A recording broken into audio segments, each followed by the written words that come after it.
Hoje tem aqui essa peça rara para fazer uma manutenção. Ele é um Sony modelo 2R29, lançado em 1969. Muito interessante o design dele. É bem pequeno. É praticamente na altura do Mitsubishi 6X615. É um design bem quadrado, né? Bem, mas, design bem reto assim. A tampa tem um detalhe aqui na geometria, né? Que tem a ver com as pilhas e tal. Muito interessante. Esse tá em excelente estado, só tá sujo. Não tem nenhum quebrado, né? Ou arranhões profundos. É como se ele não tivesse sido usado, né? É o que parece, né? Até a tampa da pilha não tem marca nenhuma. Tem esse dentezinho aqui, mas isso aqui é um detalhe do relevo do plástico aqui, da máquina na hora de tirar. Porque isso aqui a gente abre com moeda, né? Eu até abri com cuidado aqui, usando minha unha aqui para tirar. Uma tampa difícil de tirar, muito apertada. Mas eu não sei. Eu acho que esse rádio aqui foi, sei lá, talvez nunca foi usado. Pra não ter marca nenhuma aqui, nem nas bordas e tal. Pra uma parede dos anos 60, né? É difícil dizer. Até os terminais da pilha aqui, ó o brilho. Novo, novo, novo, novo. Bom, tirando os desgastes dos transistores, que isso é normal. Mesmo assim, todas as partes metálicas brilhando, né? O capacitor em si, o plástico dele, né? Tá bem transparente, bem translúcido. E dificilmente a gente vê assim, com o tempo em amarela, né, e tal. Mas não é o caso desse. Seja lá quer dizer, quem teve esse aparelho aí por algum tempo, foi muito pouco usado, talvez nunca usado.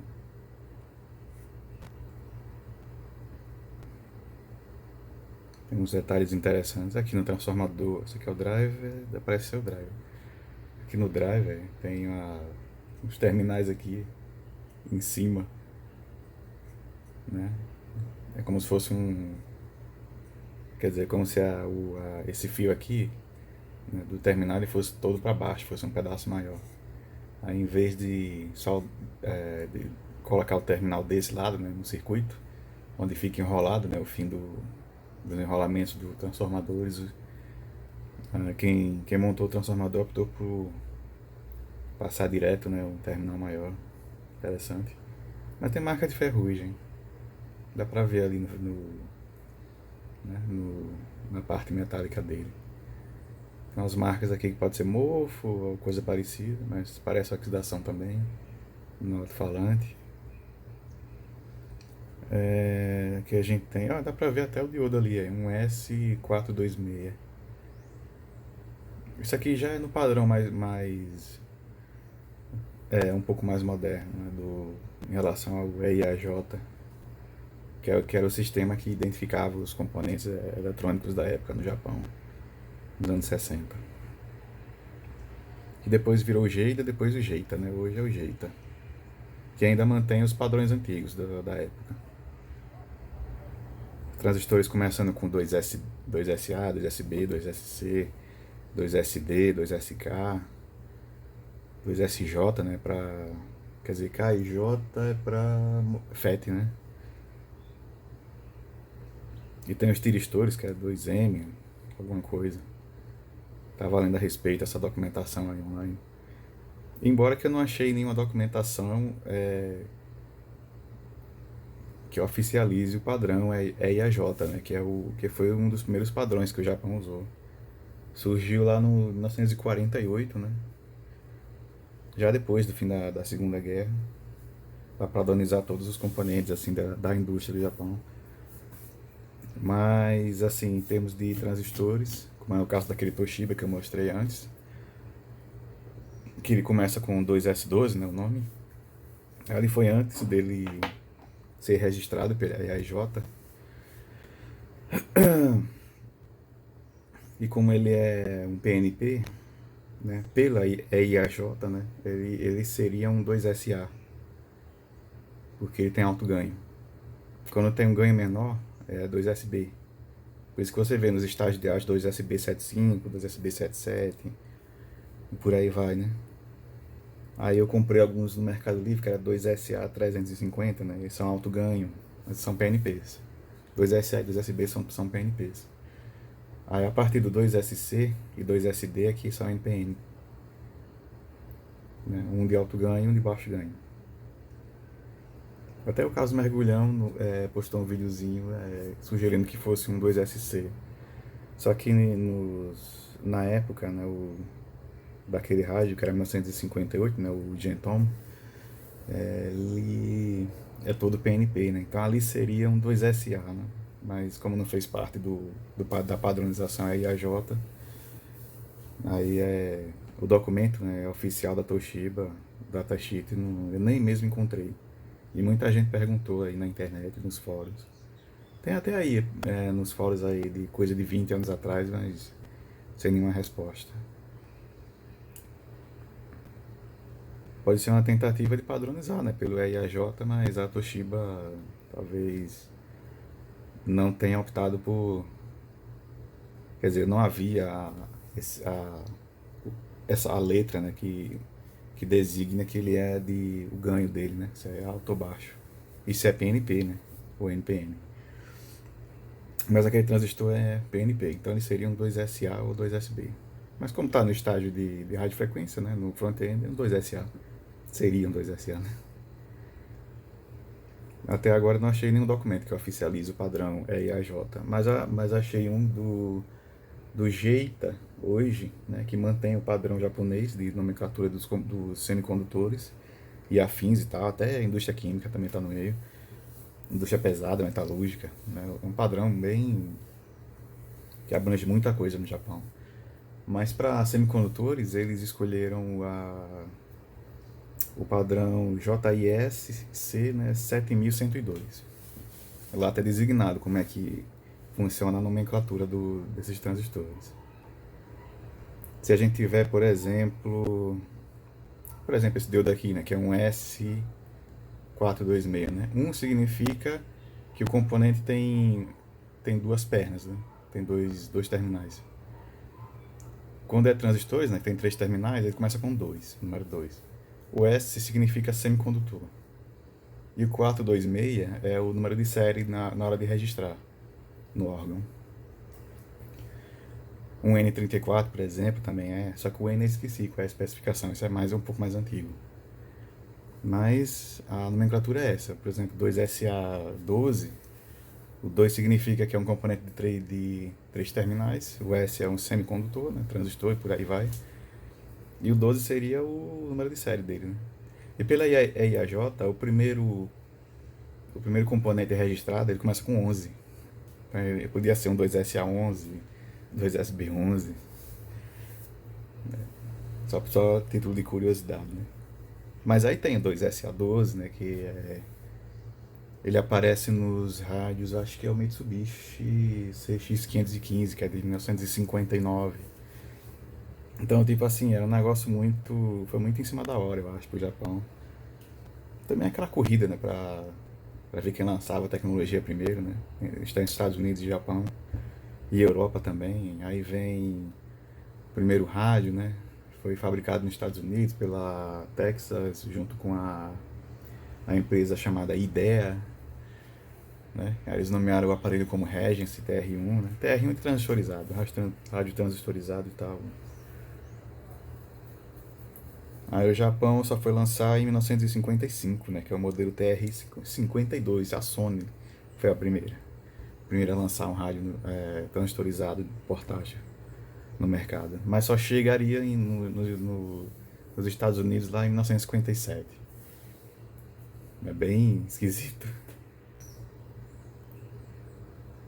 E depois foi a Europa também, junto com a Telefunken. cada um fazendo o seu próprio modelo, parecido com o Regency, né? O Sony tem o TR-5, era um rádio com um estágio a menos de FI, mais barato, né? O Regency era TR-1, quando foi lançado em 1954, custava mais ou menos o preço do iPhone, né? O do iPhone mais caro hoje em dia. É um negócio muito caro. Era uma corrida tecnológica da época, né? Então o que pegou, né, naquela época foi os rádios portáteis transistorizados, que era uma novidade, né? Eu acho que o TR-1 já usava transistor de silício, eu não lembro bem não. Mas o Japão ainda continuava nos de germânio. Ainda era uma coisa para que eles tinham que melhorar ainda. Eu tava buscando melhorar isso. Tanto que tem um documentário aí no YouTube falando sobre essa corrida tecnológica, e se alguém quiser ver é só procurar lá, primeiro transistor japonês e tal, a história dos transistores japoneses.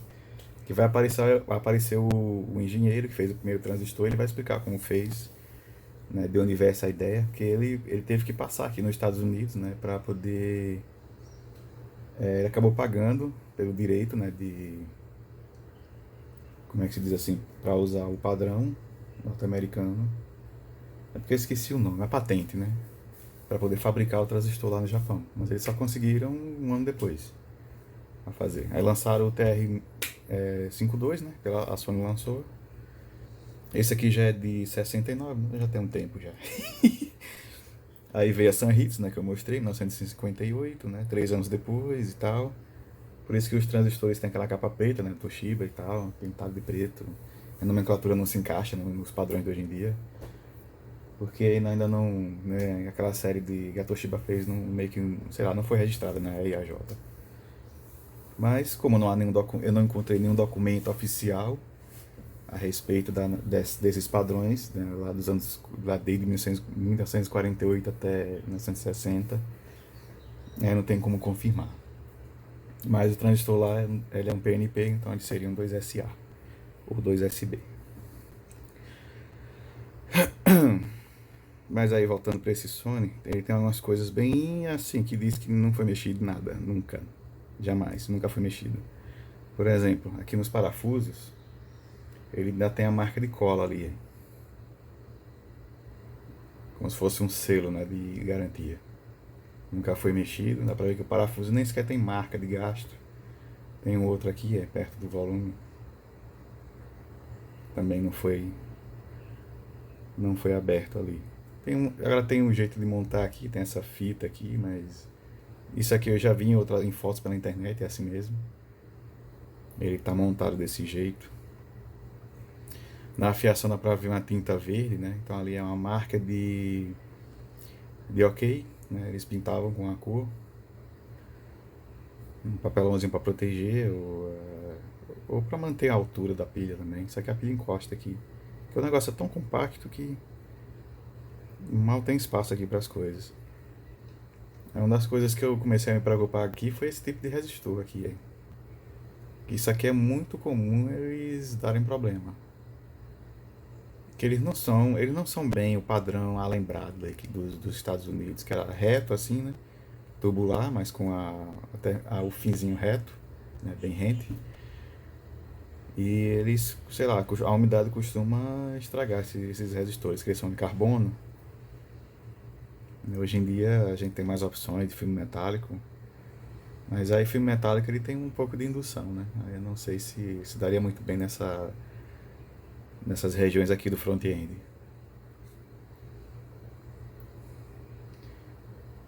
Os transistores aqui, esse aqui é um que? Um 2S...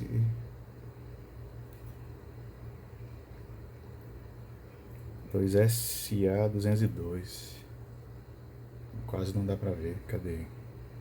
Tá um pouco depois aqui do capacitor. Variável. 2SA202. Esse tipo de capacitor ele tem um corpo de plástico, costuma se estragar. A Sharp usou desse tipo de capacitor também nos radinhos portáteis dela de bolso. Mas é muito raro encontrar com esse tipo de capacitor plástico, né?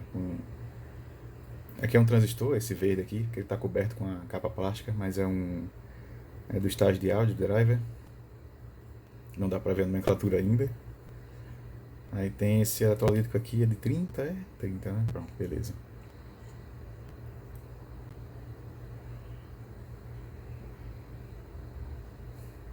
Marconi, né? Não, Marcon. Eu pensei que era Marconi. Se fosse Marconi, meu amigo, é muito antigo. De fato tinha uma empresa chamada Marconi que fazia rádios também. Que eu acho que era de Guglielmo Marconi.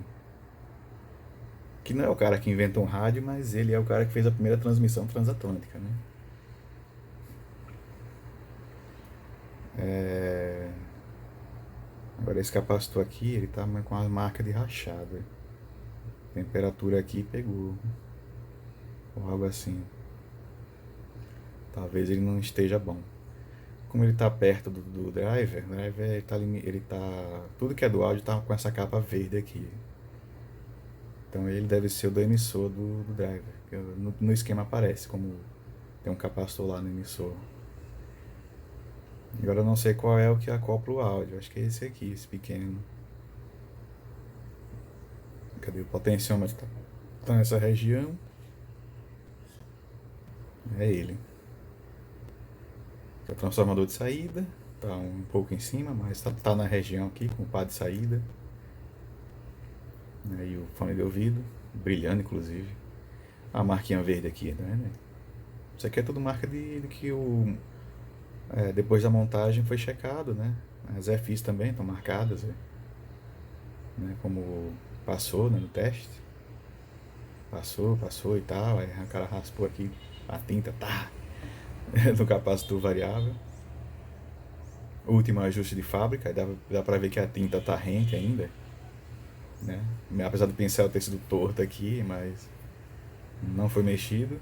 Só foi mexido na fábrica, né? Eu sinceramente não vejo motivo para desajustar. A não ser que eu fosse trocar esses capacitores aqui, na região do front-end. Ou algum resistor desse aqui. Que isso aqui de fato altera um pouco o ajuste das FIs. Mas se eles estiverem bons, então eu não tenho motivo para mexer, né? Alto-falante Pioneer, né? 8 ohms, 200 miliwatts. Isso aqui parece ser uma data. Eu estava procurando como é que os japoneses, na indústria japonesa, criavam os padrões de data, né? Alguns são bem diretos, outros nem tanto. Eu não sei dizer se isso aqui pode ser a 22ª semana de 1968, mas tem um na frente aqui, pode ser dia 22 de janeiro, né, de 1968, que corresponde ao ano desse aparelho aqui, do lançamento.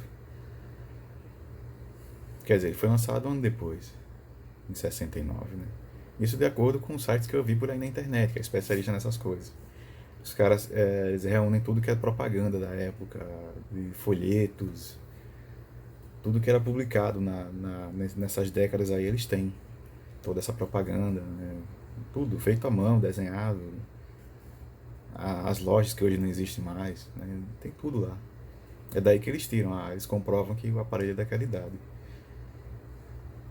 É tanto que eles não tinha foto, né? O aparelho era desenhado, feita propaganda em cima e tal.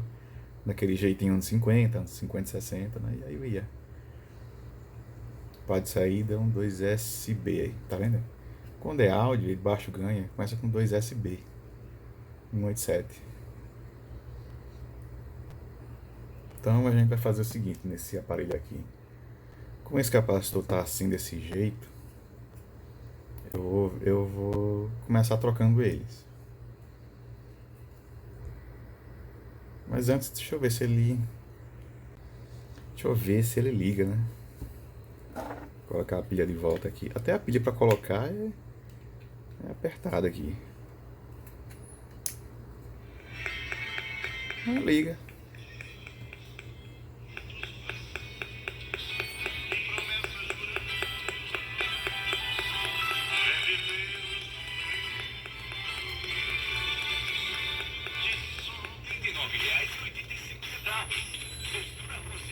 Não sei se dá pra ouvir. Tem um chiadozinho de alta frequência aí. Tá vendo isso aqui? Isso aqui, e o som tá meio falhadinho, né, e tal. Isso aqui não é o celular que tá causando isso. Isso é, como é que se diz? É algum capacitor eletrolítico, pode ser o do AVC, que tá seco. Quer dizer, tá mais ou menos com SR já ficando alto. Aí o rádio começa a ter esses assovios do meio do nada, né? Coisa de alta frequência, oscilações, né? E como ele já é de 69 para cá, já é tempo suficiente para os eletrolíticos, já tá mais ou menos. Ainda mais esses que tem encapsulamento de plástico, que são problemáticos.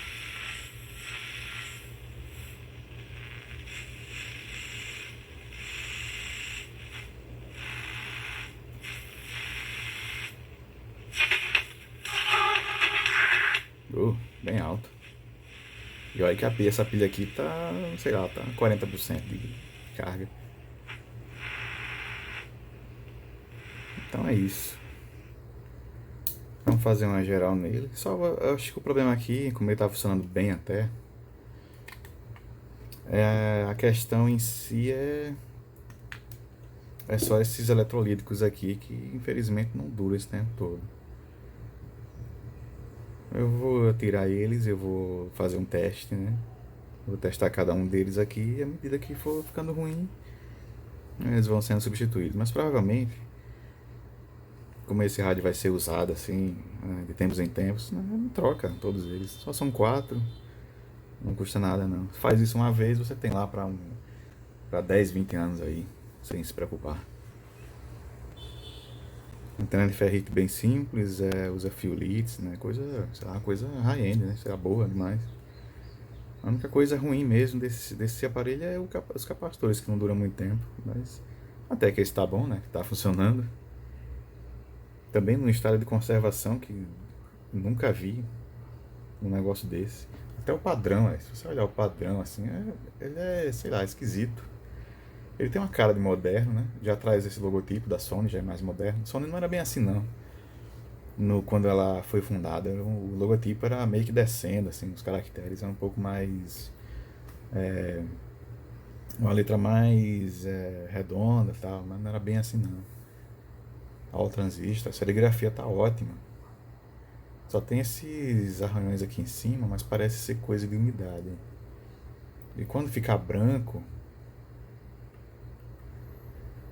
e nesse tipo de desenho assim, é como se tivesse algum líquido ficou por aqui. Aí o alumínio oxidou, quando ele oxida fica branco, né? Aí fica desse jeito. Aí tem essa pequena janelinha plástica, né, com a lente. A lente tá até ótima, não tem nenhum arranhãozinho, sei lá. Algo do tipo assim. Até que tem. Pode ser a sujeira do lado de dentro. Mas o padrão da grade é liso. É uma grade lisa. Você passa o dedo assim, não tem nada. Parece um metal só liso. Mas a maneira como os caras fizeram o padrão é muito interessante. O maquinário usado, né? Sei lá, a Sony era diferente na época, né? Sei lá. Até hoje. Até hoje, assim. Então, vamos ver, né? Eu vou ver se eu consigo tirar isso aqui sem causar nenhum dano maior. E vamos lá, a partir dos capacitores aí. A menos eles, né? Só eles. As coisas interessantes aqui no circuito. Tem uma provável número de série aqui, hein? 8191, né? Traço 07, o que significa não sei. Isso aí é coisa da Sony. Eu dei uma levantadinha aqui nesse resistor de 220. Ele está medindo 238. Ainda está na tolerância. É um resistor de 10%. E eu já levantei a perna aqui do capacitor. Mas assim, é interessante o fato que, enquanto nos outros rádios dessa mesma época o circuito era com cobre nu, né, aparecendo e tal, esse aqui ele já está banhado com, isso aqui eu acho que é solda, ele já vem todo banhado a solda nas trilhas, né, aí isso aumenta um pouco o perigo né, de encostar aqui de repente e acabar soldando alguma coisa. Juntar uma trilha na outra aqui, né? Mas aí é só ficar bem atento aqui quanto a esses pequenos detalhes. Às vezes o componente, a perna sai aqui do orifício, né, e não tem nenhuma solda aqui, mas ele está soldado aqui, junto desses outros aqui. Típico, né, da montagem. Aqui é a antena, deve ser o que? O primário. Aqui é o terra, aqui é o terra. Aqui tem um transformador de FI, embaixo dele passa o terra, aqui também é. Que é o mesmo que vem pra cá.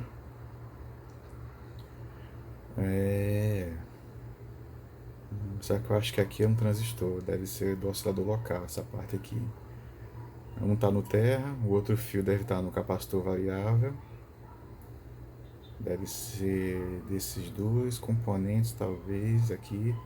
As pernas desse cara estão aqui, nesses dois lados. Né? E o oscilador local aqui, aqui deve ser o... Pronto, aqui, nessa região onde tem esses 3 pinos aqui, tem 2. Aqui é o transformador do oscilador local. Então aqui é a perna do capacitor variável da segunda seção, tá certo. São essas 3 pernas aqui.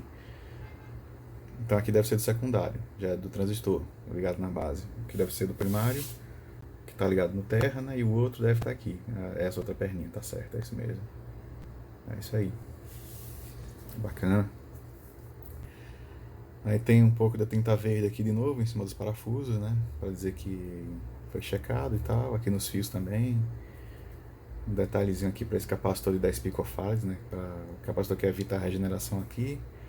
Tem outro capacitor também, só que ele está do lado da placa. Aí não está mostrando aqui.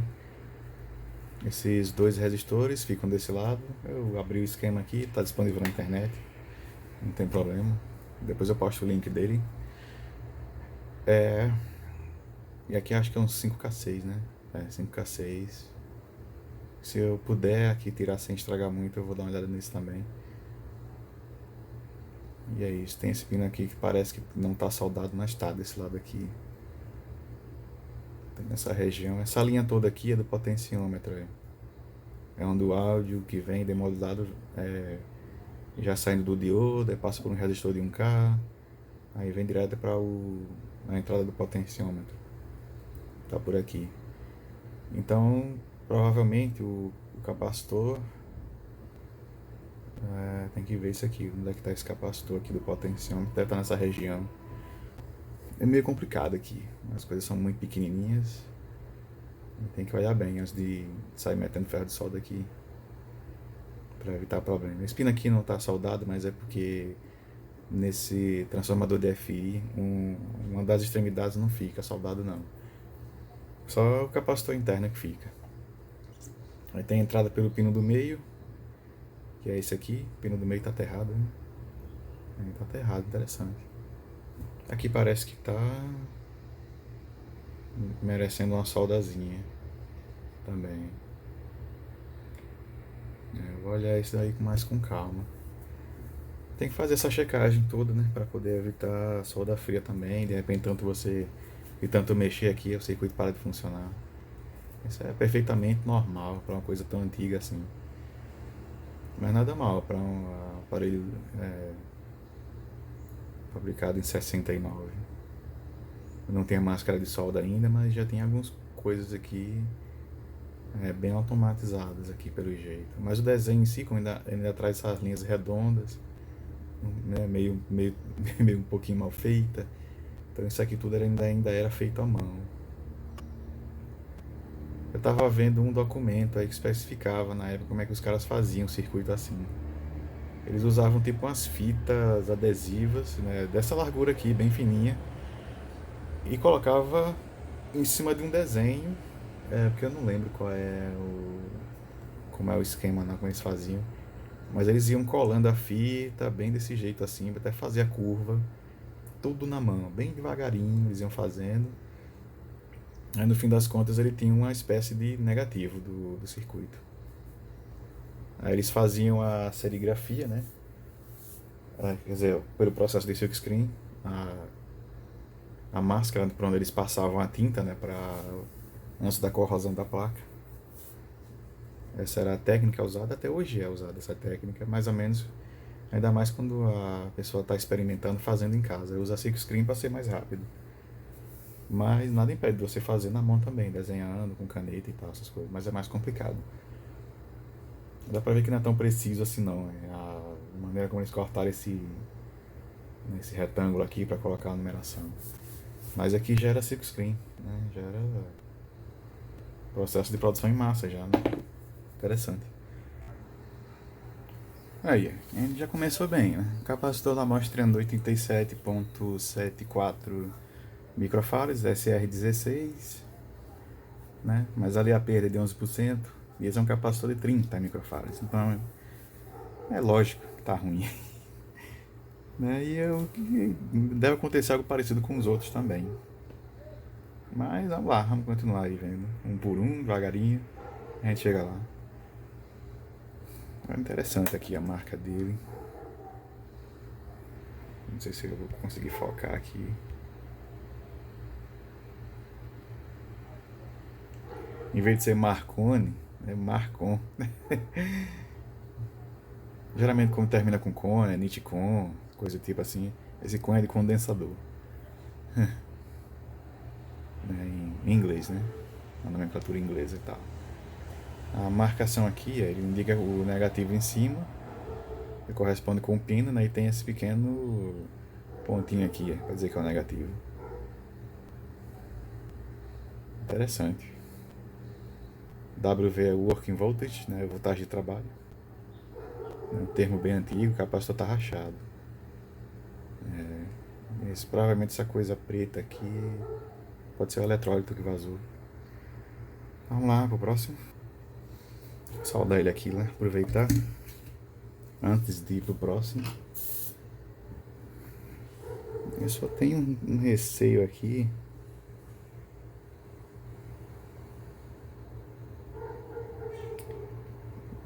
Que é do capacitor ser um pouco mais alto e ficar encostando na tampa.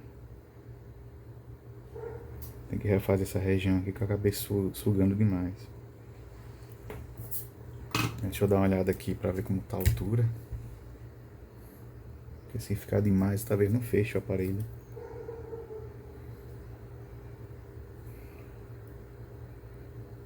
Tem que ficar atento aqui.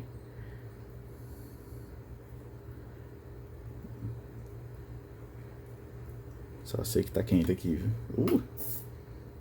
Esquentou e muito.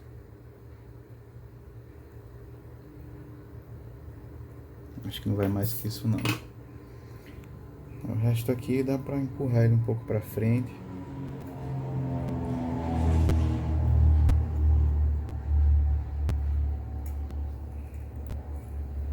Ele já tá bem rente ali. Do outro lado. Ai, tem que ficar atento com essas coisas aí.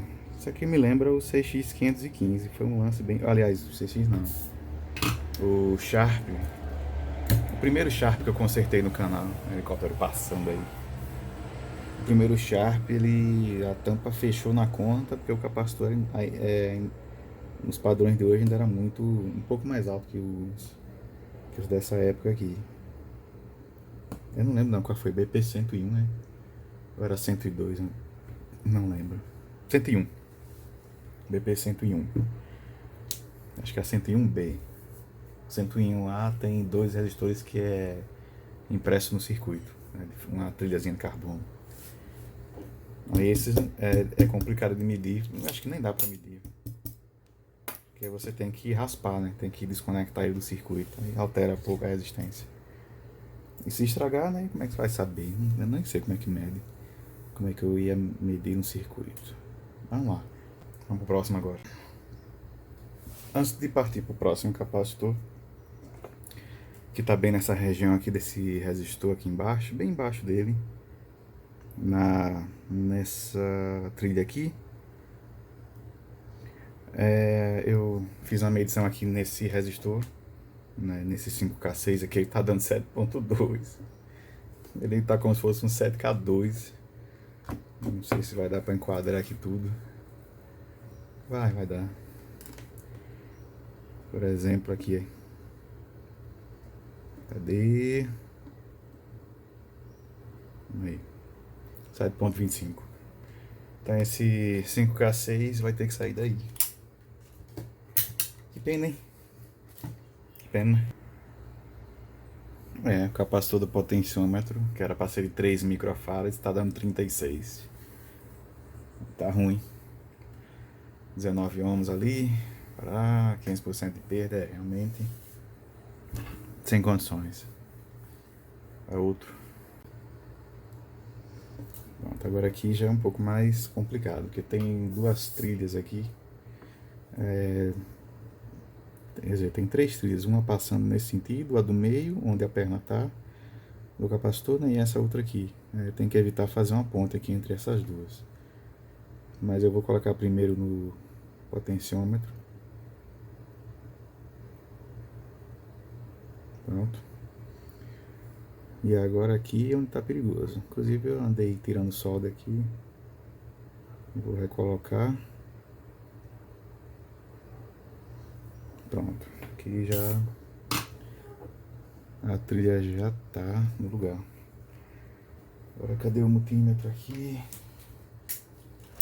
Vou botar em continuidade para ver se não tem curto-circuito aqui. É nessa daqui. Certo. Parece que tem um curto aqui. Aqui não tem, mas aqui parece que tem. Pode ser um pedacinho de solda. Fica aqui no meio.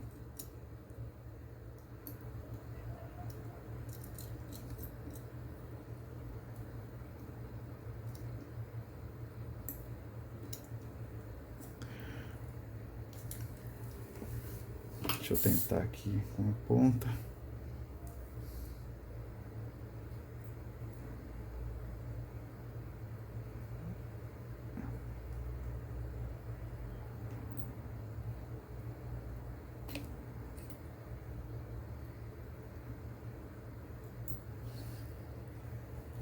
Dar uma sugada aqui nessa região.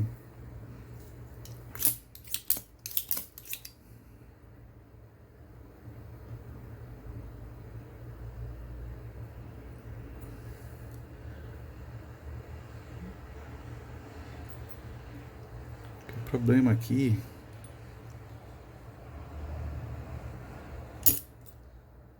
é que ela tem dois componentes aqui estão bem juntos. Tem uma perna aqui que está encostando no circuito aqui vizinho. Deixa eu tirar essa perna aqui.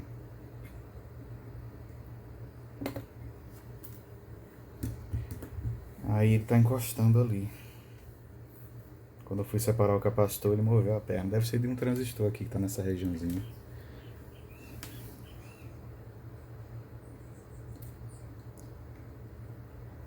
Agora soltou aí, tá vendo? Deixa eu tirar esse negócio daqui. Aqui tá certo, aí no meio não tem nada, tá bom.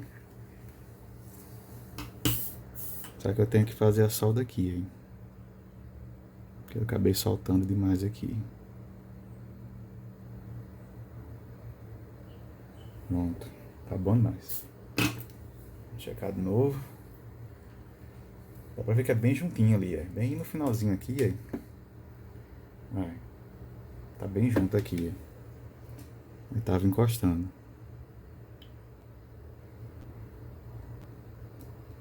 E não pode. Aqui pode, mas aqui não. Aqui não tá nessa, não tá na outra.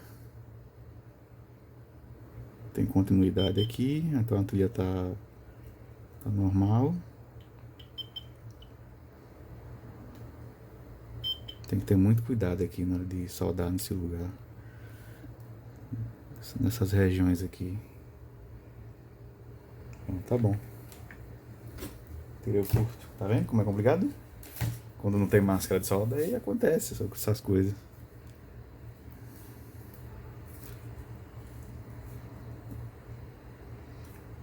Vamos pro próximo, né? Próximo capacitor, vamos ver como é que ele tá. Com detalhe, esqueci de soldar os resistores de volta aqui da região. Esse aqui é o da alimentação, esse 220 aqui. Ele fica soldado nessa região aqui, que é logo depois na chave do potenciômetro, né? E tem esse outro que ele fica bem aqui nessa trilha problemática. Ih, rapaz, tem que dar um jeito aqui de soldar esse cara aí, sem afetar o resto do circuito. Ih, cara, complicou, hein? Bem na região onde eu tinha resolvido o problema. Agora ele quer arranjar confusão aqui. Bom, mas aqui é a região onde ele precisa ficar, né? Esse 5K6 aqui, eu tenho que dar um jeito. Tem que dar um jeito de soldar isso aqui.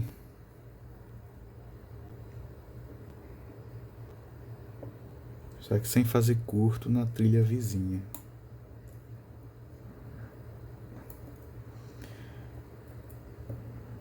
Aqui. Bom. É quase uma cirurgia isso aqui. Aí esse fica soldado nessa trilha, né? Que no original, ele fica soldado nesse último ponto aqui. Esse aqui é no original.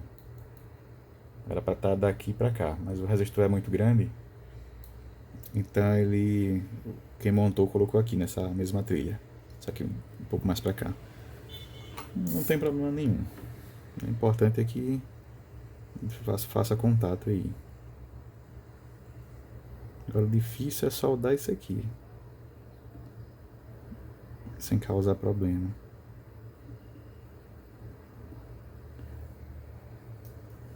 Não dá pra empurrar. Eu acho que não dá.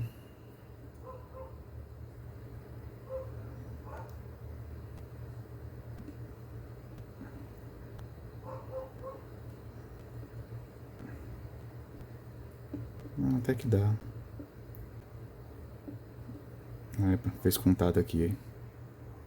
Eita, serviço. Já foi. Já era.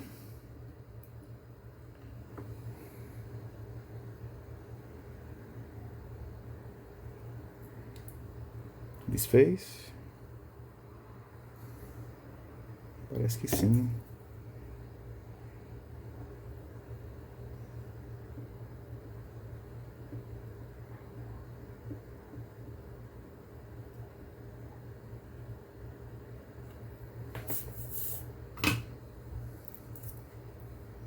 Pronto, checar mais uma vez aqui. Mesma região. Parece que não tá fazendo contato não. É a mesma trilhazinha aqui desse resistor mais em cima, é a mesma desse também. É a mesma? Não. É a que daria curto. É.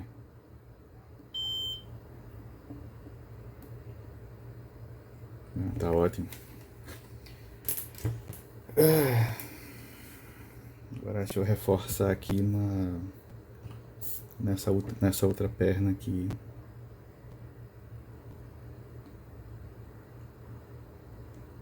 Aqui tem um plano de terra. Aí o circuito é um pouco mais rígido. Quer dizer, tem mais área para dissipar calor e fica meio difícil de soldar. Mas tá bom. É bem por aqui mesmo que a gente resolve. Vamos ver se tá passando aqui, tá interligado. Basta encostar nas pernas desse e nessa outra aqui. Ótimo. Esse resto é 220. Ele mede mais alto, mas é porque tá em circuito, né? Mas o importante é que dê alguma continuidade aqui pra ver. Pronto, um sinal que tá passando as coisas aí. E é isso. O próximo capacitor agora, que eu tô vendo aqui na região, é do da região da AVC, controle automático de volume, né? É uma das pernas, fica um pouco embaixo desse transformador. Deixa eu ver, perna do meio, né? Fica bem aqui no terra. Provavelmente esse ponto e esse aqui é o do AVC. Cadê o terra do AVC? Fica lá até. Fica o negativo do capacitor e o positivo fica na linha que vai pro potenciômetro. Quer dizer, mais ou menos, né? É isso aí. Vamos ver. Eu me confundi ali. Eu tirei o capacitor, mas foi da alimentação. É de 50 microfarads, né? Por 6 volts. Aí tá dando 69, né? Com a perda aí já. O SR baixo, mas a capacitância tá alterada. Então isso também não é bom sinal. Esse é um capacitor que melhor durou aí no circuito até agora. Mas também é de outra marca. Inclusive o nome esquisito. Tossin. Positivo marcado aqui. Eles marcavam positivo antigamente. Hoje a gente marca negativo, né? Entra aí no lugar onde 47 micro, o valor mais próximo. Então vamos lá. Pronto, tá aí o capacitor dentro do controle automático de volume. Era para ser de. Cadê?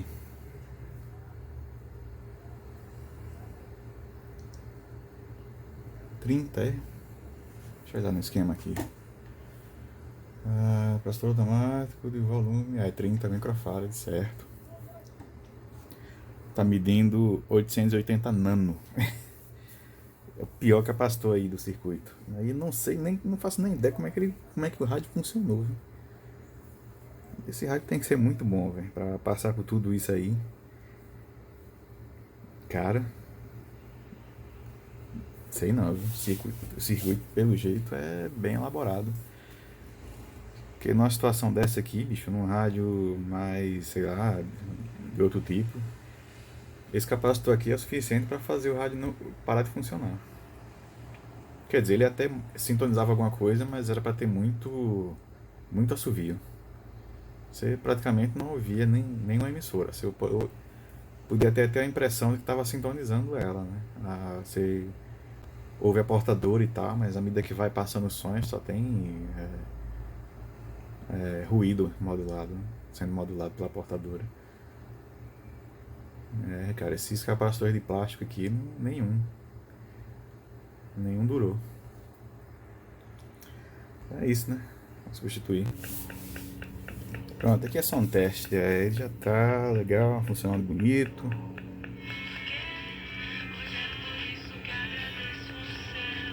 O som é legal.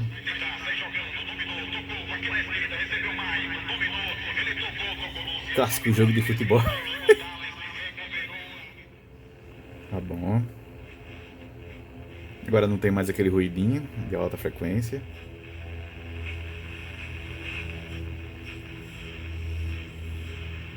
Aqui tem uma emissora, mas eu acho que ela tá com problema. Que hoje de manhã eu tava ouvindo ela de Itabaiana, mas a transmissão dela, como quem ela é feita pela internet, e tava falhando, né?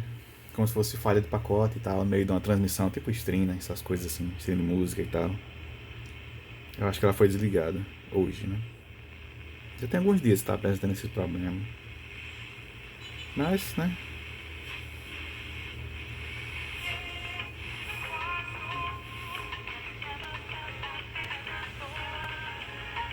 Aqui é meu gerador de função.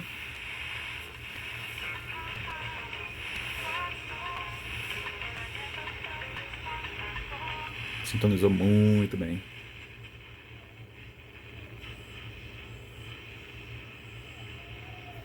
Deixa eu ver, acho que é a 540, se eu não me engano. Deixa eu olhar aqui rapidinho. Deixa eu ver aqui se ela tá marcada. Aliás, é 840. Acho que é essa.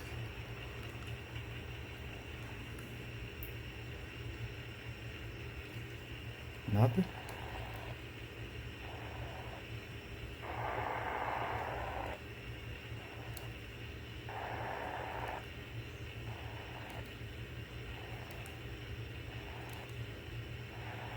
É nada, infelizmente. Tá fora do ar. Mas tá bom. Desligar a fonte aqui. Ah, beleza. O consumo elétrico está em torno de 11 mA em repouso. É a corrente mais que padrão para rádio que usa duas pilhas, né, 3 volts, né, no caso. Consome 11 mA, está bem, consumo bem baixo. Recepção boa, som é muito bom. Não é tão distorcido quanto os Philips são. O 077, por exemplo, o 051. Eles têm uma leve distorção no áudio. Mas aí pode ser talvez um ganho, talvez muito ganho no drive, eu não sei bem dizer. Porque aqui ele tem esse áudiozinho específico assim. Porque eu já tive 3 077, né? Só que todos eles têm esse sonzinho meio distorcido. No 051 também. É interessante. Agora os rádios anteriores ao 077, né, como o 070, por exemplo, já não tem essa distorção, né, da época que eles usavam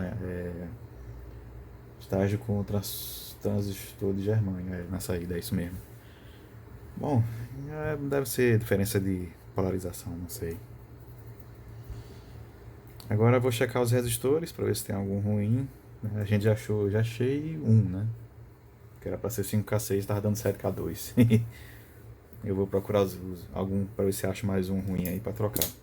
À medida que eu for encontrando, se for possível trocar também. Porque tem uma certa região aqui que é muito densa para ver. É melhor não mexer muito lá, para evitar problema. Depois tem que fazer uma limpeza nesses botões, tá umas manchinhas assim de mofo, acho, coisa bem antiga. E é isso aí, não tem muito o que fazer não. Ele tá funcionando, tá super bem, todo original, nunca foi mexido. Até eu, né, me estranhei aqui quando eu fui mexer no parafuso para tirar o circuito. Ele deu aquele estalo, né, que geralmente os equipamentos dão quando são novos. Mas ali é da cola, né, que os caras da fábrica passou, para dizer que nunca foi aberto. E é isso. Deixa eu ver, vamos lá, vamos checar mais aqui sobre, ver se eu acho alguma coisa a mais. Pronto, chequei os resistores e infelizmente nenhum sobreviveu. Todos fora de tolerância. Já como eu estava imaginando aqui.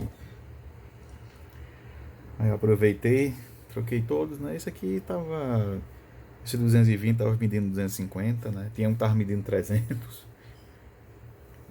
Uns 5K6 medindo 7K2, por aí vai. Tudo assim, absurdo. Mas o rádio funciona, né? Mas a performance, né? Como é que fica, né? Talvez não fosse a mesma. Aí, o que é que tá faltando aqui pra fazer só? Uma besteirinha só pra terminar. Vou colocar um isolante ali, que é o original. Eu tive que tirar. Fica embaixo do capacitor de 10 picos.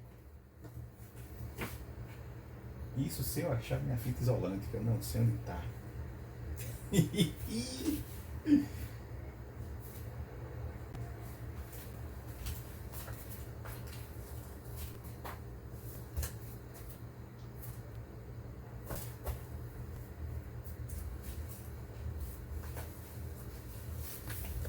Vou ficar devendo.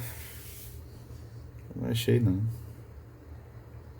Mas aqui não tem segredo não. Ali era só para os contatos dos terminais desse capacitor não tocar no circuito, né? Ou evitar um problema maior. Mas tá aí. Já tá funcionando legal.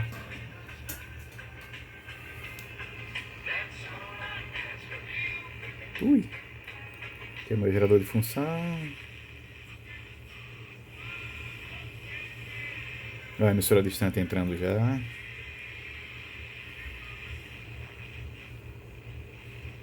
Só que por enquanto, e tá numa época de chuva, tá chovendo muito aqui, aí a propagação tá ruim.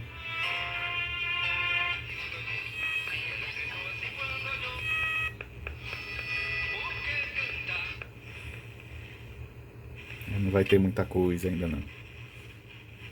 Tem uma coisa interessante aqui nesse potenciômetro, não, como é capacitor variável. Ele é igual a um Philips que eu mostrei uns tempos atrás, o parceiro. Ele tem o mesmo esquema esquisito.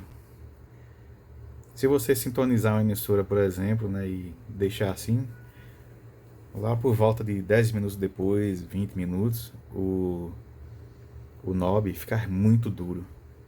É como se ele tivesse algum líquido aí no eixo, né, que meio que segura um pouco o eixo para evitar que ele dessintonize, né? Aí ele fica um pouco rígido, mas quando você faz assim ele fica solto. Ele não fica preso, né? Mas se eu fizer assim e deixar e for mexer daqui a uma meia hora, ele vai estar muito rígido. Não sei se tem uma coisa a ver com algum líquido, aquele líquido fluido não newtoniano, né? Talvez alguma aplicação desse tipo aqui, ou então um material que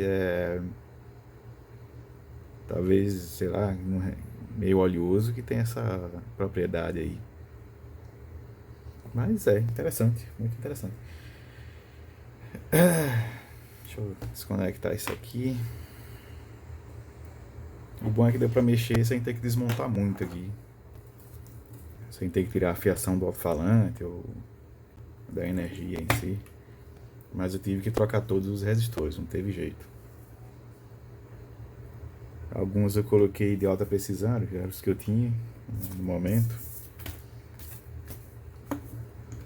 Aí eu, sei lá, fui trocando e tal. O mais difícil foi isso aqui embaixo, porque eu não queria tirar o potenciômetro. Eu fiz uma mágica aí, consegui colocar ele ali embaixo. Se bem que as pernas dele eram bem fininhas, aí dava, é muito bem maleável, não tive problema. Mas no geral ficou assim, desse jeito. Os resistores diferentes. Ah, sobrou um aqui. Esse aqui eu não tinha visto.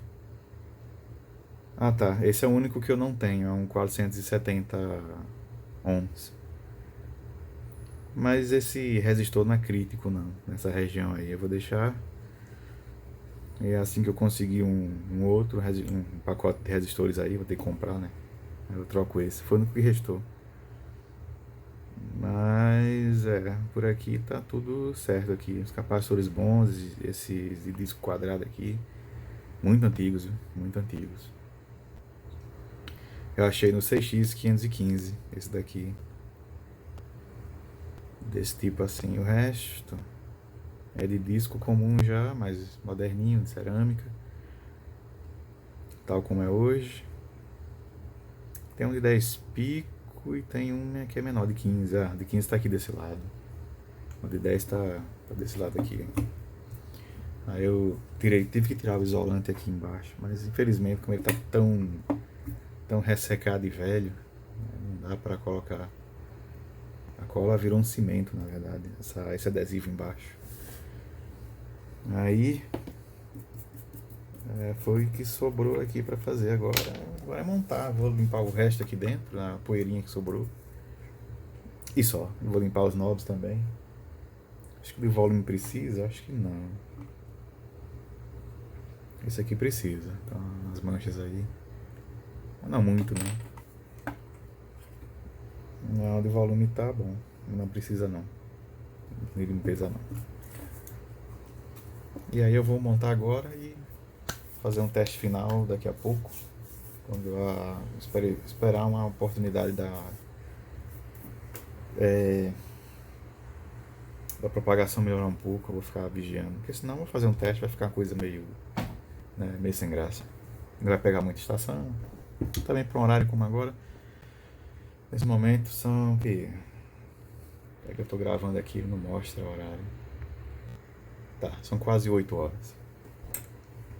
Eu vou esperar um pouco mais e fazer um teste final. Nesse meio tempo eu vou dar uns retoques nos transformadores, já que eu troquei os resistores dessa região aí. Então acho que vou fazer só uma verificação se está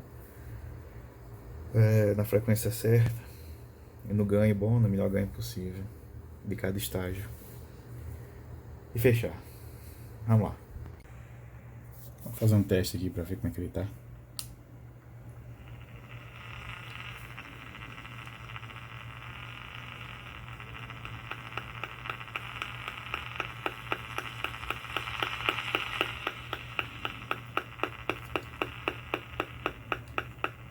como sempre, meu celular.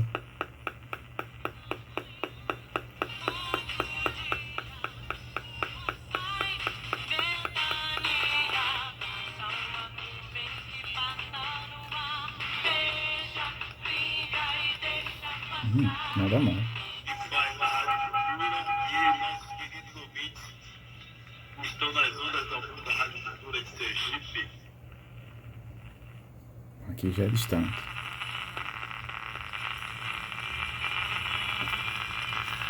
A pena que tem essa interferência aí atrapalhando.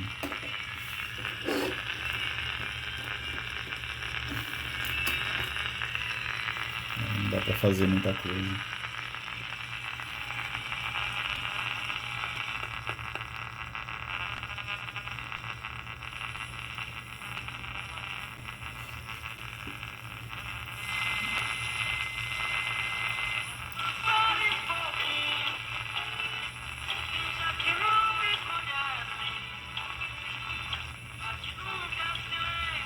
Tudo parecendo ser Maceió. Maceió.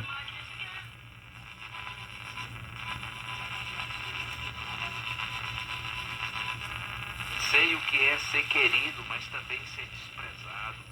E ele conclui dizendo assim: tudo posso naquele que me fortalece. Nossa, essa emissora aqui, Nós temos também vivido satisfeitos ela pega e muito fraca nos outros rádios. Aqui pegou bem. não temos permitido que nosso coração Apesar dessa ruideira toda aí. Deixa eu ver se eu posso melhorar aqui um pouco as coisas.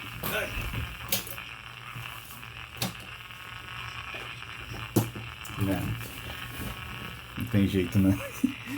É da vizinhança mesmo. Deus é aquele que se sacrifica com amor a pregar.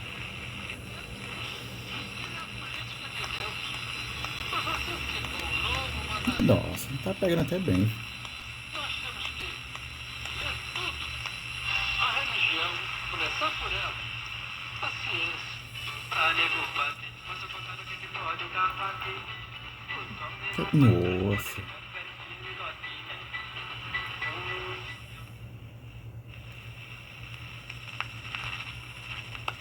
Aqui tem alguma coisa, mas tá muito longe.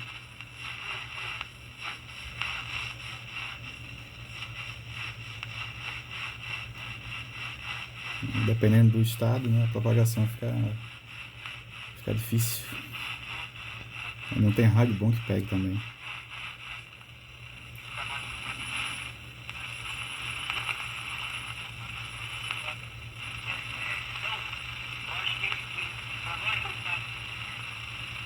Agora que eu tô mexendo bem pouquinho aqui, bem devagar.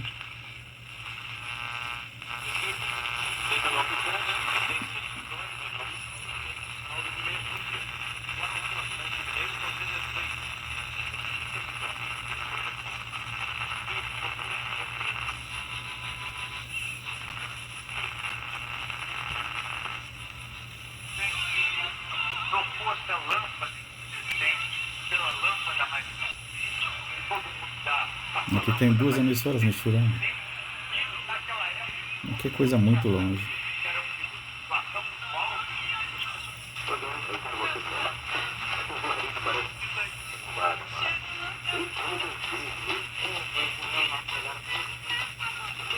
Nossa, tá muito bom. Tá uma propagação tão ruim como hoje. Aí, tá vendo? Isso aí é de estados, sei lá, bicho, é de algum outro estado aí, perto, Paraíba, talvez. Não perto assim, perto não tem não. Ou Bahia.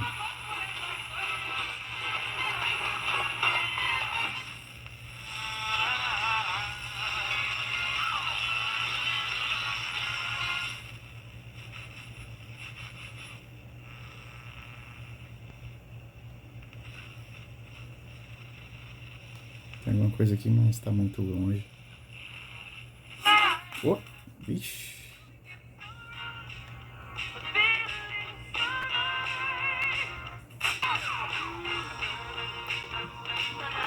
Aqui é meu gerador.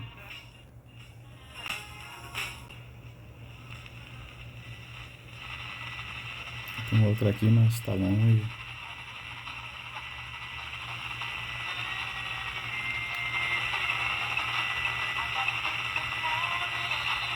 Nossa.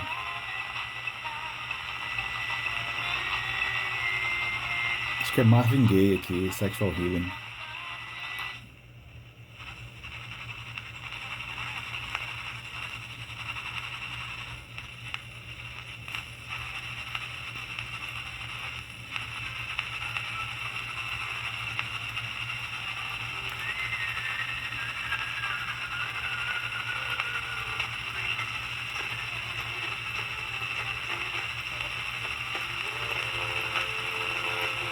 É a propagação vinda, tá vendo?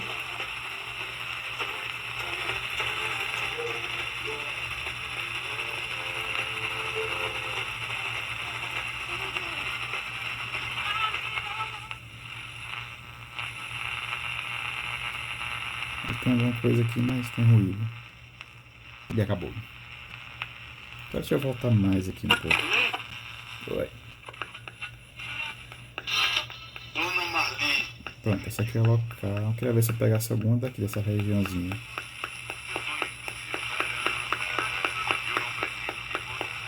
Pronto, a propagação tá melhorzinha agora.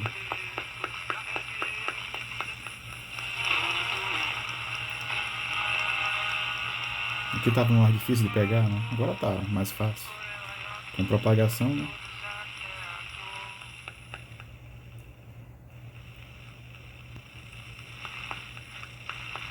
Tem alguma coisa aqui longe. Para o Carlos, pelo problema. O amigo aí. O Lopes, quando eu venho aqui do Ceará, de domingo, e tudo pede para entrar e eu não posso. Ceará? Só, Longe, viu? aí foi, me escolheu, e na entrevista da esposa, mas quando eu voltei,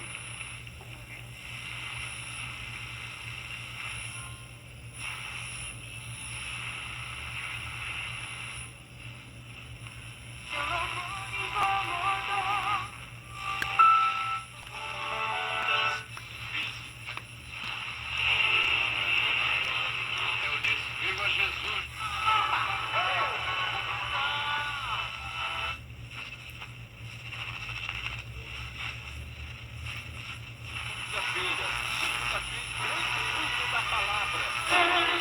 Nossa.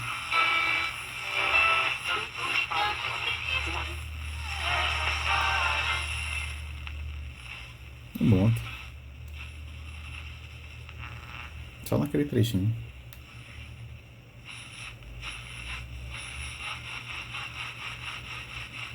Que é longe demais. Aqui é meu gerador.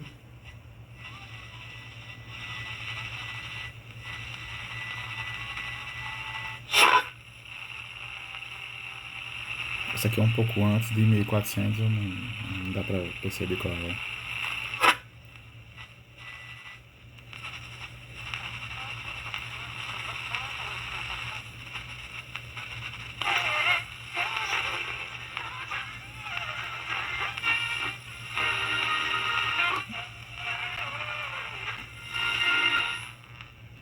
Nossa. Pronto, vou encerrar por aqui.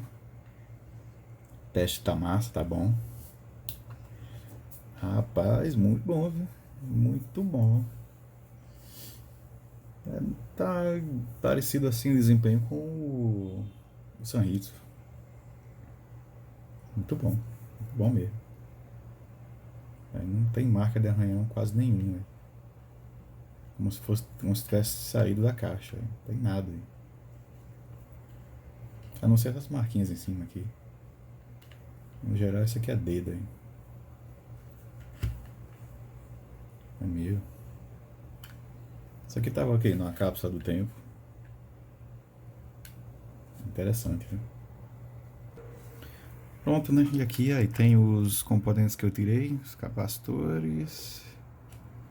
E eu tive que trocar também todos os resistores. Tive que tirar, exceto um de 470 que eu não tenho. Deixa eu tirar eles tudo aqui. Aí só quando eu for aumentar mais o estoque aqui de componentes, vou precisar desses resistores também. 30 microfarads. Aqui tava medindo que 80, acho, né? 80 e alguma coisa. De 50 tava medindo 69. É triste. Este era o pior. 3 micro, é? Não, esse não. E um desses tava medindo 800 nano. Era um desse de 30 aqui. E aqui são os resistores, né? Que é do tipo que se estraga.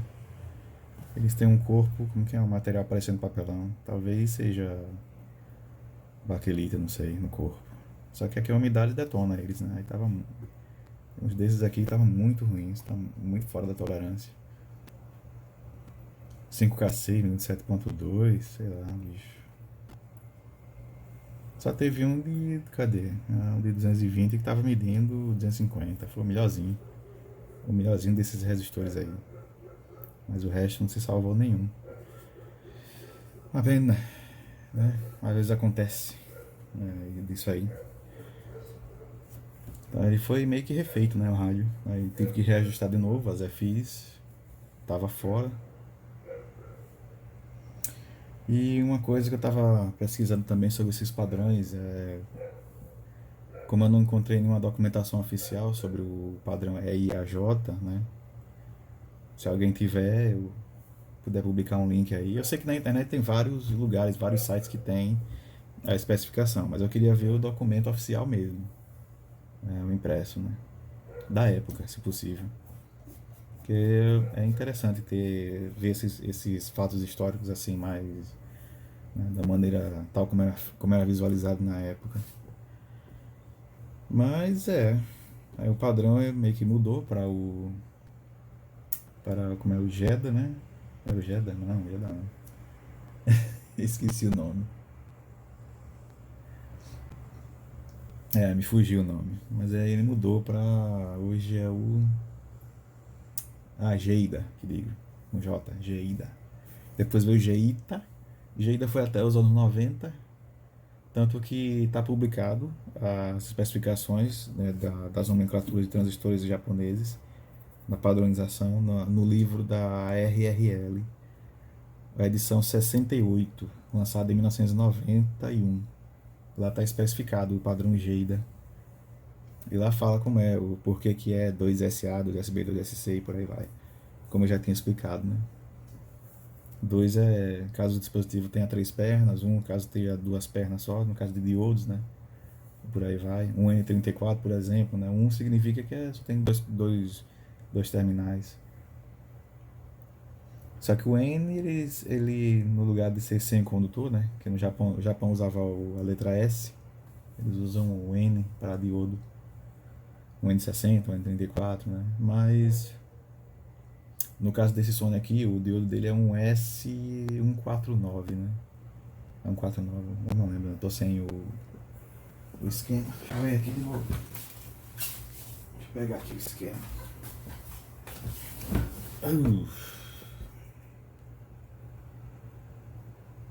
Pra gente ver esse diodo aqui.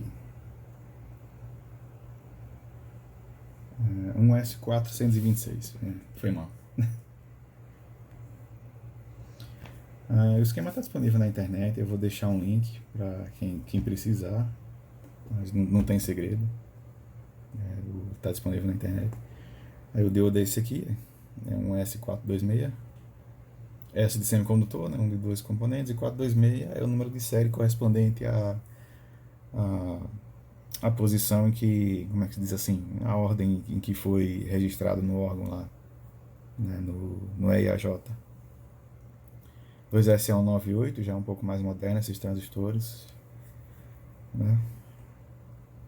A significa que é PNP, e B também, PNP, só que de baixo ganho, aqui de alto ganho. Isso pelo EIAJ, né? Pelo padrão Geita, que é o utilizado hoje, eles usam um outro padrão, porque como a coisa evoluiu tanto no Japão, né, em relação a esses padrões assim de nomenclatura de componentes eletrônicos e tal, isso também abrangeu a indústria metalúrgica, química e por aí vai. Aí essa nomenclatura de componentes mudou para outras subdivisões. No caso, hoje em dia eles usam a GIS C7102, né?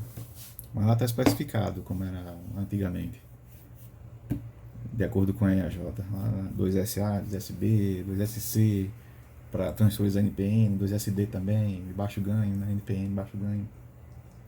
2SJ, 2SK para FET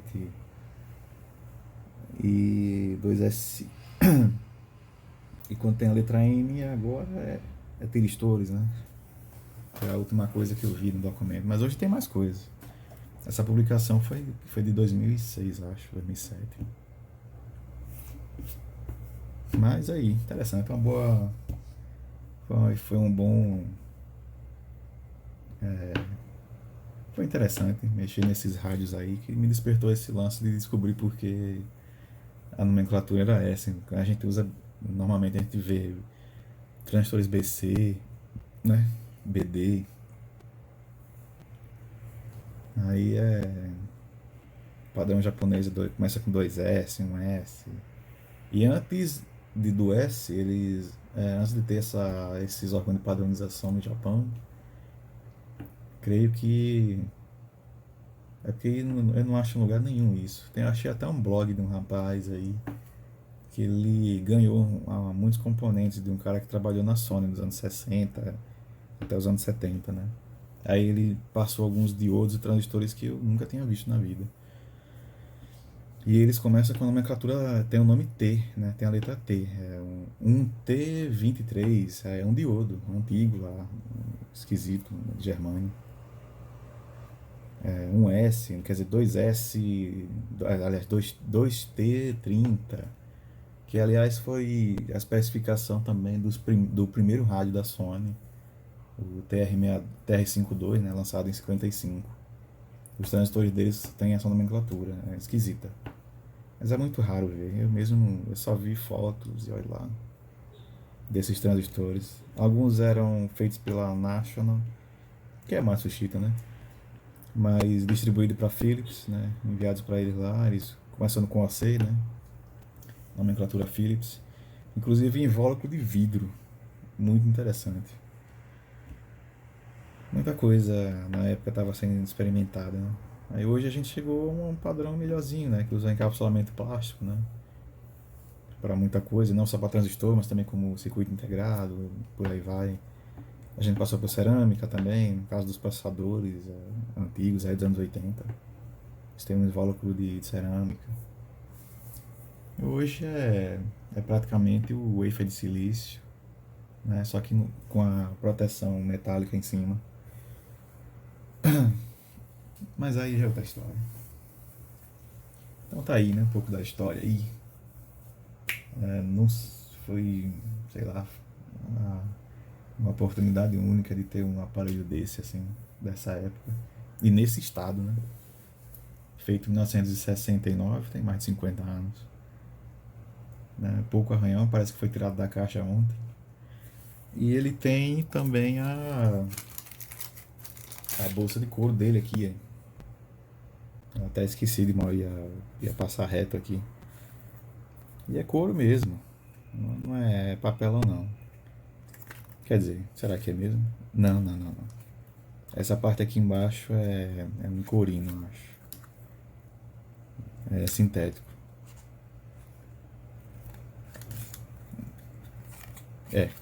Agora a alça em si é de couro. Tá muito ressecado. Muito interessante, velho. Japão. Você não vai ver essas coisas assim, escrito feito na China, não. Como tá na inscrição aqui. Tá Tóquio, Japão, ali. Sony Corporation. Aqui o Deezer. Duas baterias tipo Penlight é tipo 3A. Aí depois tem aqui, o padrão Giza, tá vendo? Giza, o M3, isso aqui já é uma norma, né? Uma normatização no caso de baterias, né? Pilhas e tal, essas coisas. Cara, é muito interessante. Eu tenho até também um outro aqui. Não sei se mostra. Cadê? Aqui. Ó. Encontrei. Eu vou ver se eu faço uma revitalização dessa, essa bolsa aqui. Essa aqui, ela parece ser de couro mesmo, pela maleabilidade, né? Dá pra ver por dentro aqui. Não sei se eu vou conseguir mostrar não, mas ali é marrom, né? E é um aspecto de couro mesmo. Couro com a borda em vinil aqui. Eu vou ver se eu dou uma revitalizada. Isso aqui é a capa desse aqui. Cara, muito interessante esse rádio. 1958 é 3 anos depois do 3 anos depois do TR-52 da Sony. O TR-52 era grande, era parecendo um rádio de mesa, né? Mais complicado. Mas assim, em termos de dimensão, né, o Sony é mais fino, né? É menor e tal, mas um pouquinho pesado, né? Não é essas coisas. O peso desse aqui realmente é por causa daquela proteção metálica do ímã. E de fato ele tem que ter esse peso para evitar tombar. É muito fácil ele tombar, ele não tem uma base boa. A base dele é muito quadrada, simples. Tem que ver esse potenciômetro aqui. Às vezes eu esqueci de limpar. Mas aí eu deixo, né? Aí o produto e o que ele passou aí. Valeu. Tá bom demais.